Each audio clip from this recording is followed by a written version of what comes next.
Mateus 16, do verso 13 até o 16, está aí na sua tela, mas por favor, abra também a sua Bíblia. Diz assim a palavra do Senhor: Indo Jesus para os lados de Cesareia de Filipe, perguntou aos seus discípulos: quem diz o povo ser o Filho do Homem? E eles responderam: uns dizem João Batista, outros Elias, e outros Jeremias ou algum dos profetas. Mas vós, continuou ele, quem dizeis que eu sou? Respondendo Simão Pedro disse: tu és o Cristo, o Filho do Deus vivo. Veja que a pergunta quem é Jesus, crianças, ela não começou a ser feita agora, nesse ano, no mês das crianças. Não, ela já era feita muito tempo antes. E aqui, sabe quem está perguntando? O próprio Cristo. Ele mesmo. Ele pergunta para os seus discípulos: meus amigos, quem o povo diz que eu sou? E eles ficam ali confusos e não sabem muito bem o que responder. E eles vão dizendo: alguns do povo dizem que você é um dos profetas, Jeremias, Elias, ou até mesmo João Batista. Talvez você seja um desses. Mas logo aparece um homem, Pedro, e diz: essa eu sei. Igual algumas de vocês, crianças, fazem também lá na nossa aula, né? Lá na nossa aula do culto infantil. Quantos são meus alunos aí, culto infantil? Crianças de 7, 8, isso aí. Eu faço a pergunta, logo aparece um monte de mão assim, meus irmãos. É impressionante, todo mundo sabe a resposta sempre. E Pedro era um desses, ele levantou a mão e falou: essa eu sei. Tu és o Cristo, o Filho do Deus vivo. Mas ainda assim, mesmo essa pergunta tendo sido respondida pelo apóstolo Pedro tanto tempo atrás, ainda assim nós vemos confusão sobre quem é Jesus. Ao ponto de eu, ao estudar o texto, eu lembrar, invariavelmente eu lembro daquelas canções antigas, Angélica. Quer dizer velhas, mas seria indelicado, né? As canções, crianças, do tempo do seu avô, ou talvez até mesmo do seu bisavô. Vencedores por Cristo no ano de 1973. Nem eu era vivo em 73. Lançou uma canção e todo mundo cantava. Era a canção daquela época, da juventude daquela época. E ela dizia: muito embora um só Jesus exista, nem todos sabem vê-lo como é. Filósofo, poeta ou comunista, ou mesmo hippie, já se disse até. Quem lembra dessa música? Fica com vergonha não, pode levantar a mão. Do lado de cá ninguém, nem de lá. Mas aqui no meio vai ter muita gente que lembra dessa música. Sim, do que ela trata? Veja, ela trata de uma dúvida, de um questionamento, de uma pergunta. Uma pergunta que ainda hoje nós devemos responder como Pedro. Todos juntos? Tu és o Cristo, o Filho do Deus vivo. Cristo não veio para ser um filósofo, para ser um poeta, para ser um revolucionário, para ser um personagem importante da história da humanidade. Cristo vai além da história. Ele é o Cristo, o Filho do Deus vivo. E isso, queridos, deveria nos tocar de tal maneira que deveria alterar completamente a forma como nós lidamos com a vida e com o mundo ao nosso redor. Vivemos em tempos onde as pessoas têm levantado muitas bandeiras. Algumas têm se dedicado profundamente às suas bandeiras. Mas os nossos pais antigos, bem antigos, que viviam profundas perseguições, eles criaram para si alguns símbolos. E um dos meus símbolos favoritos é o símbolo do peixe. A palavra peixe na língua grega é ictus. É assim que se escreve, é assim que se pronuncia, ictus. Peixe. Mas também se tornou um acróstico, um símbolo. Cada uma dessas letrinhas gregas que estão aí dentro do peixe, elas apontam para um atributo do nosso Salvador. Cada uma delas. Jesus Cristo, Filho de Deus, Salvador. É isso que significa esse símbolo. E a primeira letrinha é o próprio nome do nosso Salvador, Cristo Jesus. Jesus. Sim, ele tinha nome. Nome igual a gente tem também, sabe, crianças? Sabe, Mateus? Ele tinha um nome. Sim. Cristo, ele recebeu o nome da sua mãe. Mas o nome que Maria deu para ele, foi o próprio anjo quem mandou dar. Jesus, você vai ter um menino e você vai dar a ele o nome de Jesus. E por que Jesus? Porque ele salvará o seu povo dos pecados deles. Vamos ler todos juntos esse versículo, Mateus 1:21. Ele dará à luz um filho e lhe porás o nome de Jesus, porque ele salvará o seu povo dos pecados deles. O nome Jesus, como nós conhecemos, é só uma outra forma para o nome Josué. Lá do Antigo Testamento, Josué é um personagem que todos nós conhecemos. E Yehoshua, que significa literalmente o Senhor salva. Só o Senhor salva. Só Jesus Cristo salva. Nenhum outro. Nada mais. Mas quanto, meus irmãos, eu e você temos colocado a nossa esperança de salvação em coisas, em valores, em homens deste mundo, que vêm e vão, que aparecem e logo passam. Meus irmãos, nós já temos um Salvador, e ele se chama Jesus, porque ele foi nos dado para nos salvar do nosso maior e principal problema, do nosso real problema, que são os nossos próprios pecados. Jesus Cristo veio nos salvar de nós mesmos. Nessa época de movimentos políticos, todos querem apresentar o máximo de problemas para necessariamente se colocarem como solução. Já reparou isso? É muito engraçado como a nossa sociedade, ela sistematicamente cria mais e mais problemas para vender cada vez mais caro as soluções para os problemas que ela mesma cria. Acontece que, conforme o tempo vai passando, a gente vai acreditando. A gente vai acreditando que o problema do Brasil é esse, aquele. A gente vai acreditando que o problema do mundo é isso, aquilo. A gente vai acreditando nessa falácia, nessa mentira que o mundo tenta pregar, passar para nós. Não, meus irmãos. Você sabe qual é o maior problema do mundo? Você sabe qual é o problema real do mundo?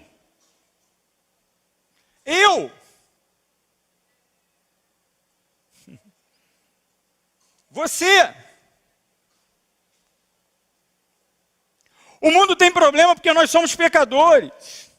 O mundo tem problema porque o nosso pecado, ele produz dor para nós e para os outros. O mundo é problemático porque essa realidade da rebelião do homem contra Deus faz com que todo esse caos se instale, se aprofunde cada vez mais. O problema do mundo sou eu. Mas Jesus Cristo veio. Ele já veio para salvar o seu povo dos seus pecados, para me salvar dos meus pecados. E louvado seja o nome do Senhor, porque Ele já realizou isso cabalmente, triunfalmente na cruz do Calvário. Não como um grande herói, não como um vencedor aos olhos dos homens. Não. Naquilo que todos consideravam ser a derrota, Ele efetuou a vitória definitiva sobre aquilo que nos aflige, que é o pecado. Cristo venceu a morte, Cristo venceu o pecado, quando Ele derramou o seu sangue na cruz do Calvário e disse, está consumado. Meus queridos irmãos, Jesus, Ele é o nosso Salvador. Não apenas isso, Jesus, Ele também é o Cristo. E o que significa Cristo? Significa o ungido, o Messias. Na verdade, a palavra Cristo é o grego para Messias, no hebraico, que significa ungido. Ungido é ungir é aquele ato de você derramar óleo sobre a cabeça de alguém. E hoje, quando a gente vê as pessoas fazendo isso, a gente não entende muito o que isso significa. Eu acho que essa ideia foi bem esvaziada aí por alguns movimentos que a gente vê por aí. Mas lá na época do Antigo Testamento, crianças, sabe quem eram os ungidos? Eram aquelas pessoas que Deus havia separado para uma tarefa especial. Os reis eram ungidos, os sacerdotes eram ungidos, os profetas eram ungidos. E sim, Jesus é o ungido de Deus para executar a missão que o Pai havia determinado para ele. Cristo, ele é profeta, sacerdote e rei. Profeta porque ele foi dado para nós para nos trazer a palavra viva da parte de Deus. Sacerdote porque ele se entregou o sacrifício perfeito, a sua própria vida, para nos religar a Deus. Rei porque ele vem instalar o domínio soberano, supremo de Deus sobre todas as coisas.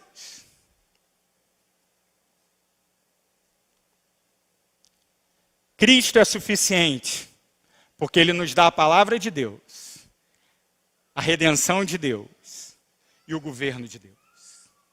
Cristo ungido, ele veio estabelecer o reino de Deus.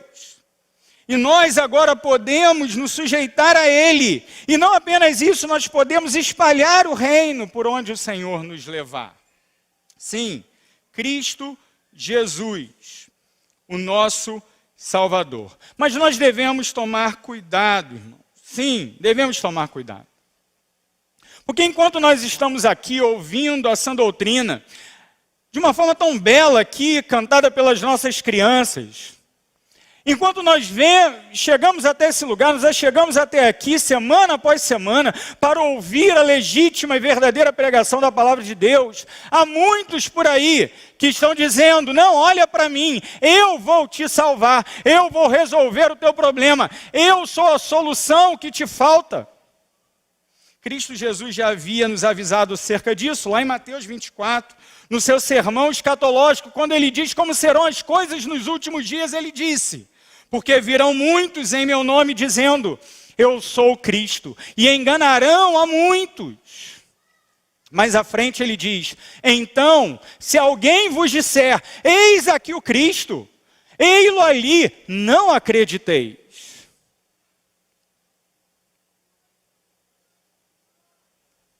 Meus irmãos, o evangelho verdadeiro, ele sempre aponta para Jesus Cristo.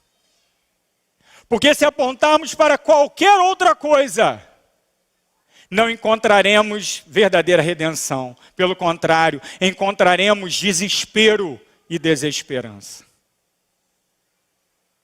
Sim, meus irmãos, Jesus veio nos salvar, Jesus é o ungido de Deus e ele também é o Filho de Deus. Sim, ele é o Filho de Deus. As duas letras seguintes do acróstico do ictus é a palavrinha ou a expressão Theouruios. Theouruios. Filho de Deus. Só que a ordem está trocadinha ali no grego, né? Filho de Deus. Jesus, ele é o Filho de Deus. O que isso significa? Que ele não é um homem qualquer. Não. Ele é o Filho de Deus que compartilha da mesma natureza divina do Pai. Lá em João 1, verso 1 e verso 14, nós lemos assim.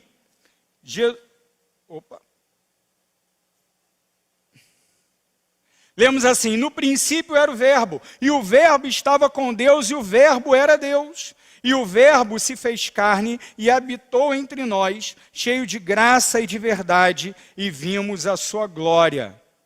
Glória como do unigênito do Pai.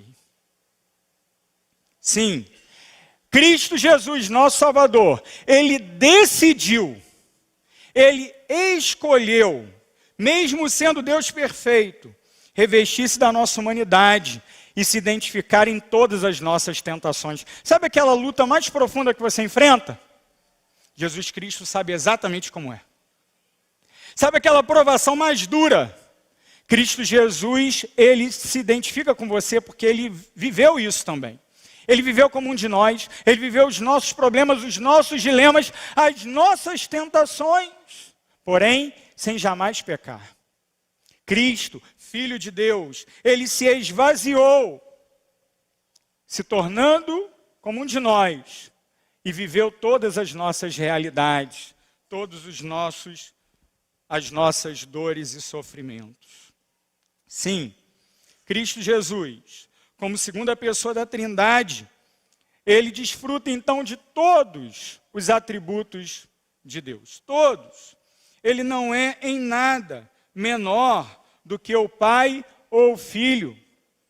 O Filho de Deus é Deus, homem.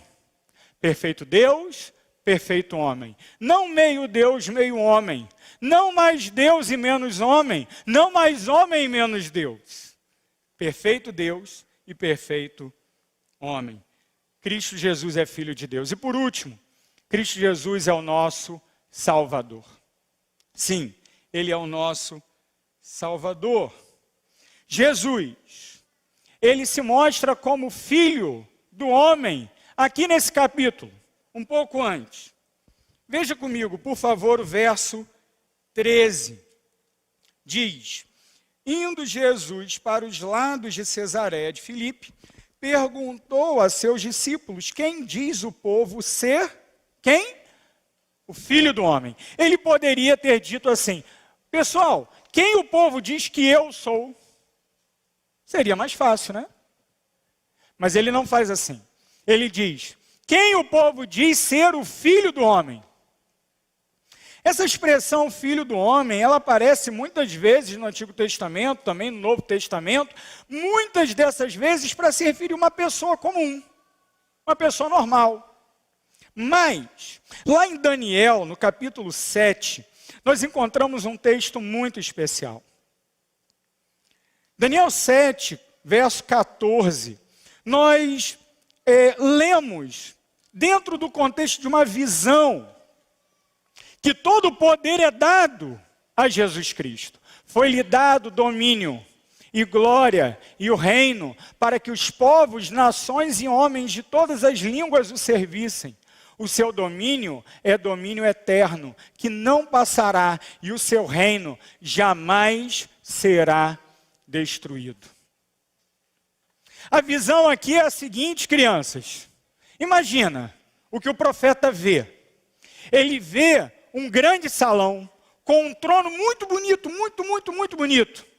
E nesse trono está sentado um homem muito velhinho, muito velhinho. O texto chama esse homem de ancião de dias, que é só uma forma bonita de dizer um velhinho. Bem velhinho. E esse velhinho, ele governa, ele tem poder, ele tem todas as coisas debaixo do seu domínio. E então é apresentado o Filho do homem. E o Filho do homem recebe do ancião de dias todo o domínio e o seu reino, sua soberania, jamais será destruída. Esse homem é Jesus. E ele é o cumprimento dessa profecia feita cerca de 650 anos antes dele nascer. 550 anos antes dele nascer. Muito tempo antes. Nos dias do profeta Daniel, Daniel exilado na Babilônia. Meus irmãos queridos, Jesus Cristo é esse Salvador. Mas para que ele fosse nosso Salvador, aquele que, pelo seu governo e domínio, soluciona todos os problemas da humanidade, todo o problema do pecado na humanidade, ele precisou morrer. Verso 21 de Mateus 16, nós lemos que Jesus, uma vez deixado claro para os seus discípulos quem ele era, ele também diz para os seus apóstolos, para os seus amigos mais chegados: desde esse tempo, começou Jesus Cristo a mostrar a seus discípulos que lhe era necessário seguir para Jerusalém e sofrer muitas coisas dos anciãos, dos principais sacerdotes e dos escribas, ser morto e ressuscitado no terceiro dia. Para que Jesus recebesse todo o poder, tanto no céu como sobre a terra, ele precisou morrer. E depois de 3 dias ele reviveu e assim ele venceu a morte. O que fazer então diante disso, meus irmãos? O que fazer? Em primeiro lugar, acreditar. Talvez você tenha vindo até aqui porque alguém te chamou para ver as crianças cantarem, e não tem coisa mais linda do que isso. Do que ouvir as nossas crianças aqui à frente, cantando a mensagem da palavra de Deus. Mas eu quero te dizer que as crianças não vieram se apresentar, elas vieram apresentar Jesus. E talvez você tendo vindo até aqui, você ainda não creia de fato nele. Você ainda não tenha acreditado de todo o seu coração de que ele é Jesus Cristo, Filho de Deus, Salvador. Talvez você confie em outras coisas. Talvez você confie em si mesmo. Talvez você dependa do teu talento, dos teus recursos, das tuas posses. Não sei. Eu quero te dizer que aquele que não se entrega a Cristo Jesus por meio da fé somente, não receberá dele a sua salvação. A palavra de Deus diz, sim, que todo aquele que crê em Cristo Jesus não vai morrer, mas vai herdar a vida eterna. Contudo, naquele mesmo texto, a palavra de Deus também diz que aquele que não crê já está condenado, porquanto não crê no unigênito Filho de Deus. A verdade é que todos nós já nascemos condenados. Aquele que crê é salvo. O que não crê, segue o fluxo da condenação. Se você veio até aqui nesta noite, sem crer exclusivamente em Cristo Jesus para a sua salvação, não saia daqui sem confiar somente nele.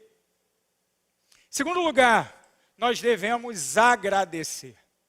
Sim, devemos agradecer. Porque o Cristo revelado na Escritura é a maior expressão da graça de Deus em nosso favor. Você está respirando? Sim. Você tem o que você precisa para viver? Sim, senão você estaria morto. Quem te deu? Deus. Somente Deus. Tudo é graça. Agora, se nós já devemos agradecer pelo ar, pelo alimento, pelo trabalho, pela saúde, quanto mais pela salvação que nos dá a vida eterna. Meus irmãos, sejamos gratos, por mais que vejamos o nosso redor, nos sendo muito desfavoráveis, sejamos gratos a Deus e somente a Deus. E em terceiro lugar, vivamos para adorar ao Senhor. Perceba que a confissão de Pedro não é apenas um assentimento intelectual. Não é somente ele dizendo assim, tá bom, eu concordo. Beleza, Jesus e tal, Filho de Deus, deve ser. Não! Ele exclama isso. E mesmo com a sua fé imperfeita, e nós sabemos a história do Pedrão, né? Sabemos quantos tropeços ele teve, inclusive depois daqui. Mesmo com a sua fé imperfeita, ele exclamou, sim, Cristo Jesus, o Senhor é o Filho de Deus e o Salvador. Por isso, hoje, é preciso, assim como era lá na época dos nossos pais, é preciso que cantemos Jesus, Filho de Deus, o Salvador.